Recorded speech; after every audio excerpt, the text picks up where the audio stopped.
Hello everyone, I am Sacred and thank you for joining me in another mod spotlight in Hearts of Iron 4. Well, today we are going to take a look to the mod called IR Sanguinem et Lacrimis. Sanguinem et Lacrimis. That sounds fairly Latin to me. So, this mod is a mod with a size of 14.8 megabytes. So, its description is quite thorough and the mod contains really well made pictures, I'll have to admit. The mod developer is quite known. It's made from Araxiel and he made lots of other popular mods. For example, the Araxiel Signal Company buff, then Araxiel's RT upgrades for SBS, then also lighting improvements. Okay, but that's his major mods. So, let's take a look. Well, in the loading screen we can see it says Sanguinem et Lacrimis. If somebody know what that means, let me know. Oh, actually, if you click on it, you go to a custom page. That's fairly interesting. There you see, it gives you a link to a downloads, release, contributors, useful links here.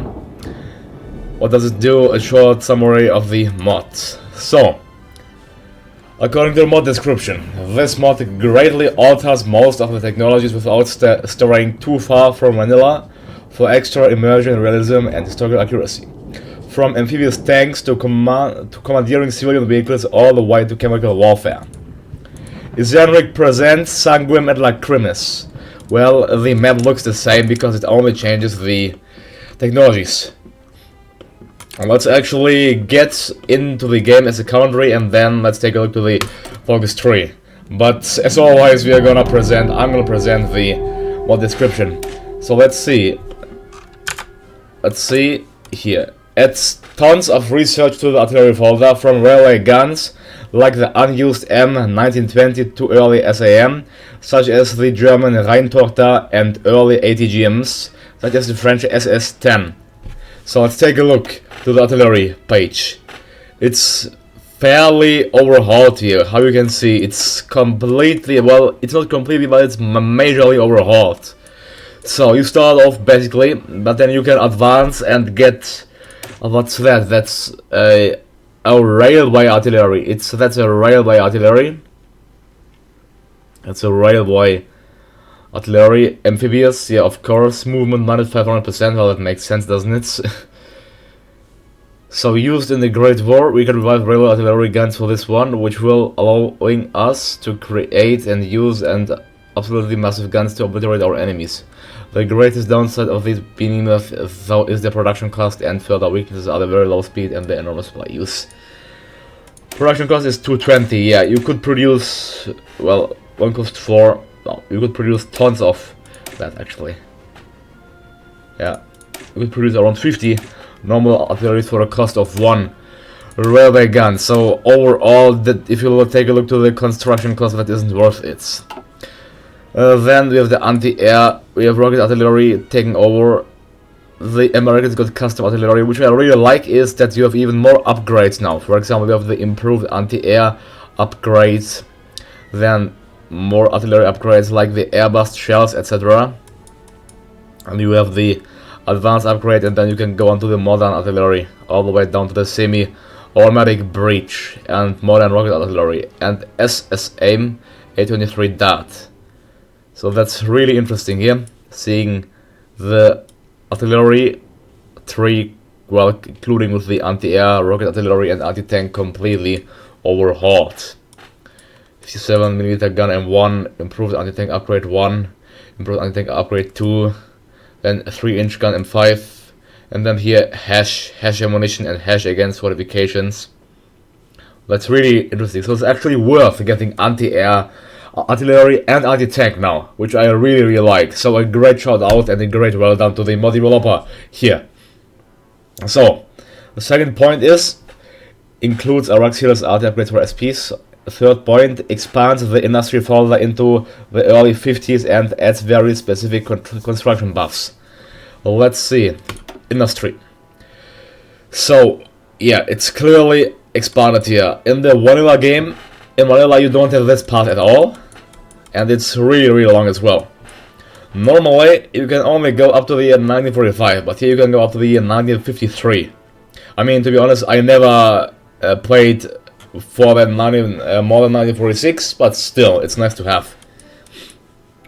A new thing added here are the basic naval production. This will grant you a plus 10% stockade output and plus 10% naval-based construction speed.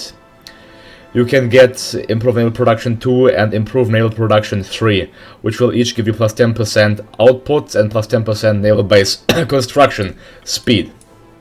Then, after you finish this path here, which is from vanilla, you can go on with improved assembly line production all the way up to modern production. It's adjusted accordingly to the time as well. Advanced Industry 1, 2, 3 and 4. So, in the construction path, we have the infrastructure construction, which will, well, grant you a higher, plus 10% infrastructure and plus 10% air-based construction speed. Then we have the fort construction 1, which will grant you a plus 10% land fort and plus 10% coastal fort construction speed. Then we have radar construction 1, which will grant you anti-air construction speed and radar station construction speed. To be honest, I never used radar, but still, it may have a use. I don't know what use it exactly has, but still it's good to have. Then the infrastructure construction 2. Then the fort construction 2, which grants you plus 10% for land and coastal forts. Radar construction 2, same as 1, plus 10% each for air, anti-air and radar station. Plus 10, then your special construction, which will grant you plus 10% refinery, rocket site and nuclear reactor construction speed. Then infrastructure construction 3, same as the other infrastructure constructions, plus 10%.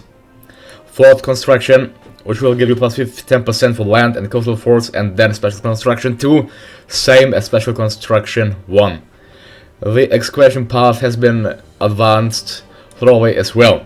So, following.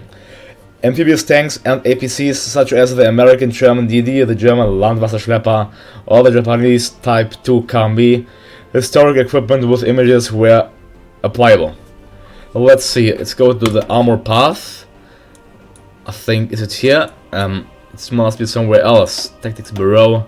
It's here. It's under-specialized. Under-specialized. With some adjustments, our existing mechanized vehicles, light and medium tanks can be turned into specialized amphibious vehicles that will help our Marines with naval invasions. Well, I really like this. Then you will be able to get Mechanized Marines. Mechanized Marines, as well as amphibious light tanks. That's great, because previously you could only mount an invasion with basic naval Marines, which is really unhistorical, because if you take a look to D-Day, they used lots of tanks. Most of them broke down, but they used it. So I really like the fact that that works. You can get the first amphibious vehicle, which will grant you Mechanized Marines. You will get afterwards the amphibious tank and amphibious light tank, and then tracked landing vehicles in 1943, as well as the advanced DD tank and medium amphibious tank, as well as the amphibious medium tank. Lastly, advanced medium DD tank in 1944. That's quite nice. Then, glider tanks such as the Mark 7 Tetrak. Here we go, airborne gliders. With the use of large gliders, we can land entire platoons and even vehicles behind enemy lines. You can firstly unlock it in 1941, which will grant you a plus 5% paratrooper defense and plus 10 paratrooper organization. Then in 1942 you can unlock cargo gliders, which proper supplies, which will, I don't know what it gives you. Well, can bring in proper supplies and even small vehicles along with our paratroopers. Okay, they're quite cheap to construct, only aluminum there, which makes sense since they are only gliders and no planes, so they have no, well, engines. Then the M22 Locust enables glider tank and glider tank attachment. This light tank can be deployed from accompanied large, specially built gliders. Look at that. So you can actually paradrop tanks into the area. It's really nice. I would really, well, dare to say that this mod revolutionized Heart of Iron warfare. Yeah. Kind of. Then panel battalions. Next point is panel battalions and political commissariat detachments for the communists and fascists amongst us. Amongst us. You can actually even research criminals for the state as the USA, which doesn't make any sense, but that's quite funny. Like you see, excuse me. So, researching this in 1918 will grant you a factory output of plus 5% and a construction speed of plus 3%. Our criminals in their cells doing nothing useful. Are doing nothing useful. They should put their filthy hands to work. Then you can choose either between send them to the factories or send them to the front in 1938. The factories will grant you a plus 10% factory output and plus 5% construction speeds, as well as later the same. You can send them to the front, which will grant you a plus 1% increase in your recruitable population factor, as well as you can enable payroll battalions. Mobilize criminals, dissidents, subversives, degenerates, disgraced officers and other undesirable to serve their country once again, in specialized battalions if they want to or not.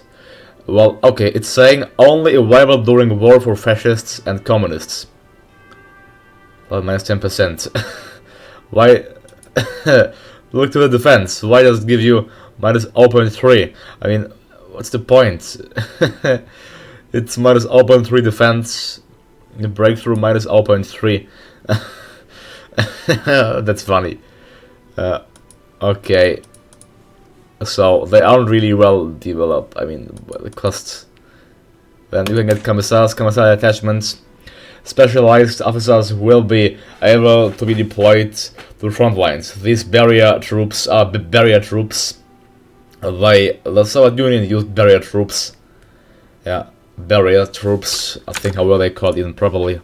Let's see, barrier troops. In the Soviet Union, it was the order number 2-7. They were called Заградительный отряд. Okay, so barrier troops in Russian. Fine. It's also only available for communists and fascists. You can get improved payroll battalions, improve our officers' abilities to command our country's deployable subjects, and further incorporate payroll battalions into the army structure. After attack, then again commissariat schools, and at the end prison labor camps like the Gulag.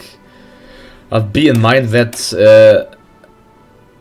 that the right path is only available for fascists and communists, and the left one is only available during the war or for fascists and communists.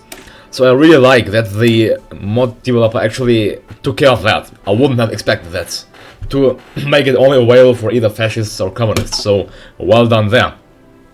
So next thing, the list is quite huge, is the chemical warfare mechanics. Unleash this deadly weapon in combat and force the enemy to react, but beware of the diplomatic consequences. Once the genie is out of the bottle, it can't be put back in. So where can you get okay, chemical warfare? Oh, if you get chemical warfare, you will increase world tension by 15%, because you are the first nation to restore chemical warfare. Wow, yeah. Okay, so that's quite harsh. One might say that these times are die enough to consider using these weapons once again. But if you decide to employ these weapons, there will be retaliation by our enemies and the international community. You can get simple gas masks.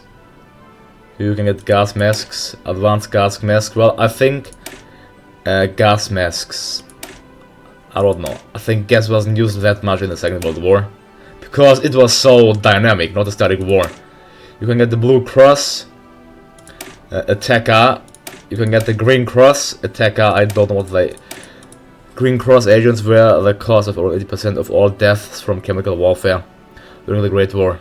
Great Cross agents are pulmonary agents such as phosgene chlorine, trichloromethylchloroformate, and chlorofisine nitrochloroform that destroy the lung-blood barrier, resulting in asphyxia.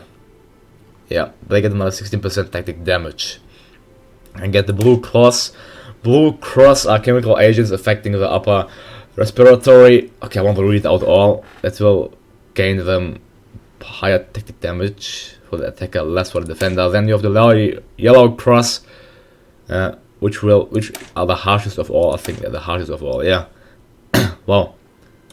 And you can go for a chemical strategic bombing. Okay, and incendiary munition, which will not raise world tension.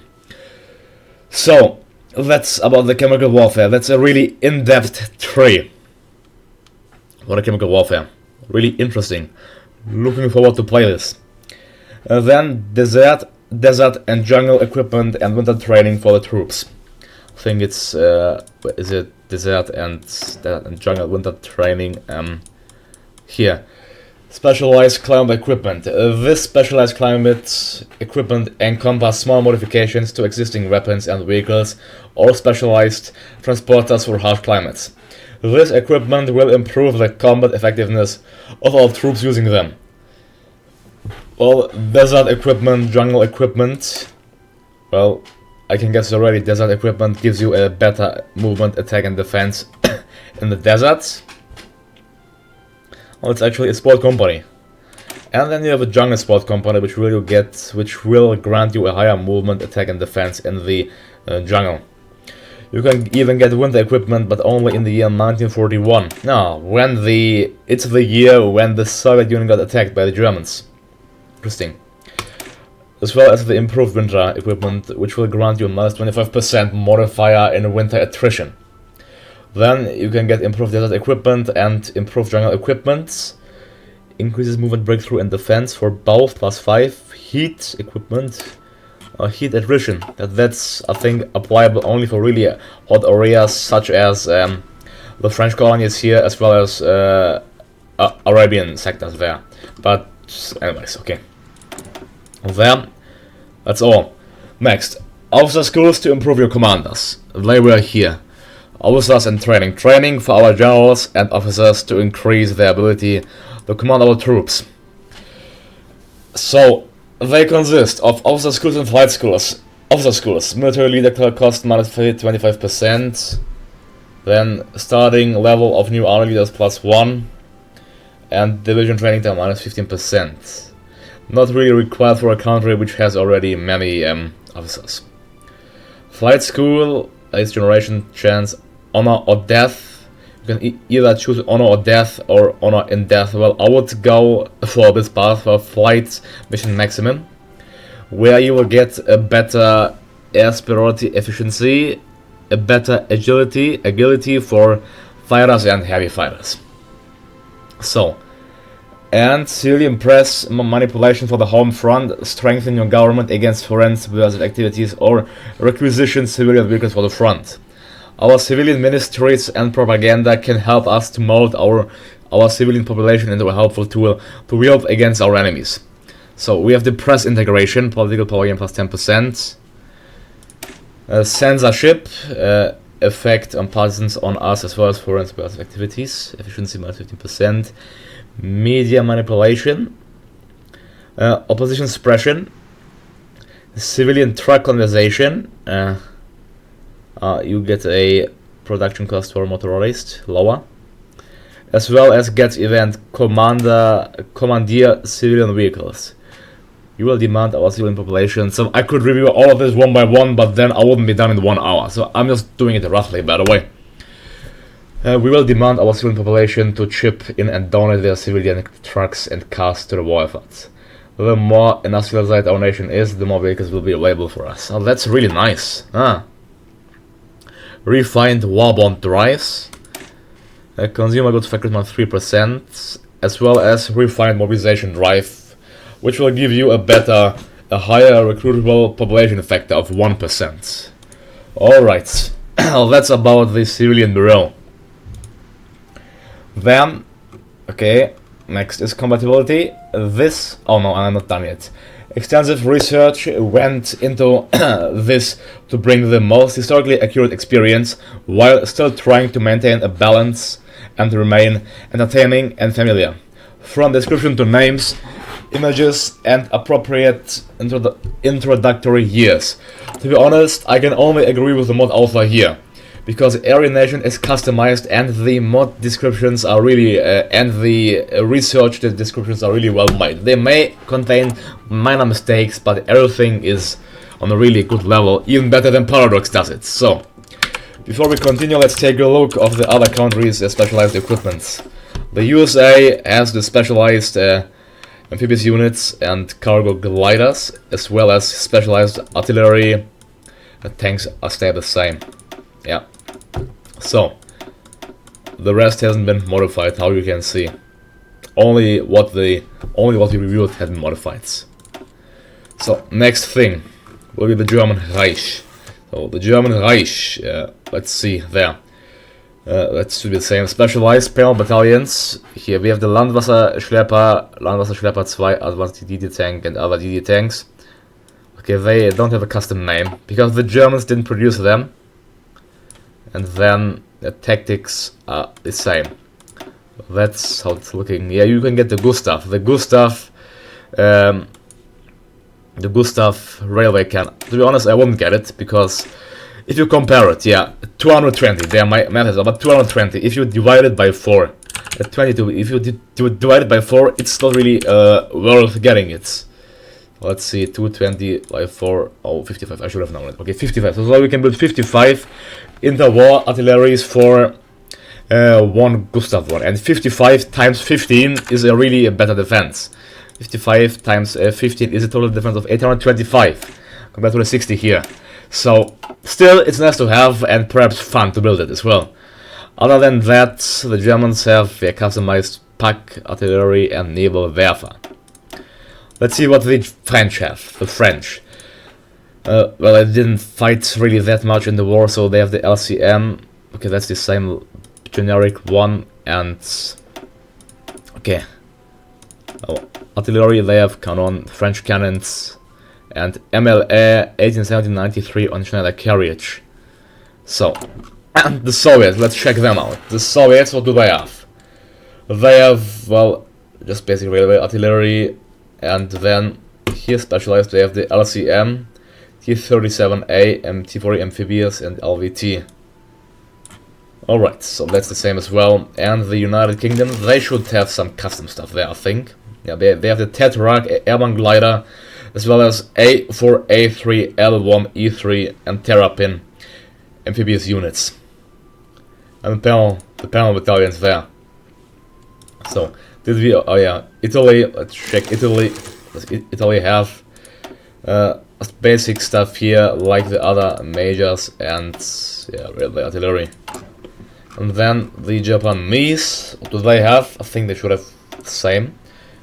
Yeah, railway artillery and basic tanks here, because they didn't produce. So, if actually nations produced their own glider tanks or their own improved amphibious tanks, they will get custom ones. If they didn't, well then guess what, then they will not get their custom ones.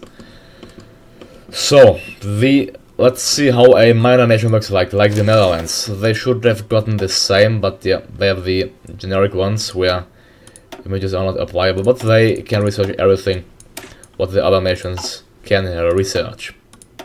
Look at that. Okay, that's quite nice. Well, then the presentation of this mod is done, so it's basically a complete overhaul of the technology tree. I can read the compatibility. This mod greatly changes the technology folders. This means it's pretty much incompatible with any other mod that changes or adds technologies. Mods such as the Road to 55 do not work with this, and obvious mods like World War I or Millennium Dawn do not work with this either. That said, most normal mods should work with this since they don't change technologies. That even includes Kaiserreich, for example. There should be no bugs. This mod is 99% done and ready to play. There should be no broken icons or text. Well, I can only agree. This mod is really finished. It came out when it came out. It came out 25th of March 1941, my time. So that's quite, well, a recent mod, and it has 1.3 thousand subscribers already. So a fairly successful one as well. So it also has planned features. Secret Service, Special Forces missions from dynamically generated ones, such as assassinations and sabotage, to historical missions such as Operation Paperclip, have encryption and decryption finally make an impact, that's true. Expand on existing S&L tech with more events. Expand on panel technology, create more civilian bureaus. Industrial events, add tank technologies into the 50s, add naval technology into the 50s, expand on sport companies, add infantry tech into the 50s, revamp electronic technologies folder, expand air technologies into the 50s. Contact contributes. He says, I'm always looking for people willing to translate this mod into other languages. If anyone wants to help with this translation and get in contact with me, simply join the Discord. Have any suggestions or ideas? I am not going to promise anything, but asking never hurts. Open an issue and or join the Discord. Want to work with me? I'm also always open to collaborate on projects or work together to merge mods or incorporate another mod. Simply drop by the Discords. So, also go sure to check out his other mods, which is the Signal Company improvements, bonus research slots, and improved light tanks. Well, my own opinion to this mod is, it's, I think, really well done. So once more, a great well done to the mod developer and a great shout outs to putting such a huge effort into this mod, because it's truly in depth and it's finished. So it's actually fully playable. So really well done from me to him. Me personally, I will play this mod in upcoming Let's Plays if the other mods allow it, because I think I always played the Road to 56, that got quite boring, and I think this one simply to be more entertaining because of the specialized research panel and panel battalions and political units and tactics and bureau. So that's really interesting. I'm looking forward to test this out, and then the presentation of this mod is here finally done. It took me close to 27 minutes, so I hope I didn't bore you too much. Link will be, as always, included down below in the description. Go sure to, if you liked it, to give it a like, to subscribe, and even to favorite it. Also feel free to help him, as he said in his description. So, thank you all for watching me. Don't forget to like and subscribe for more of this mod reviews. Also, I'm Sacred, and I'm out. Have a good day to you all, and see you next time. Goodbye.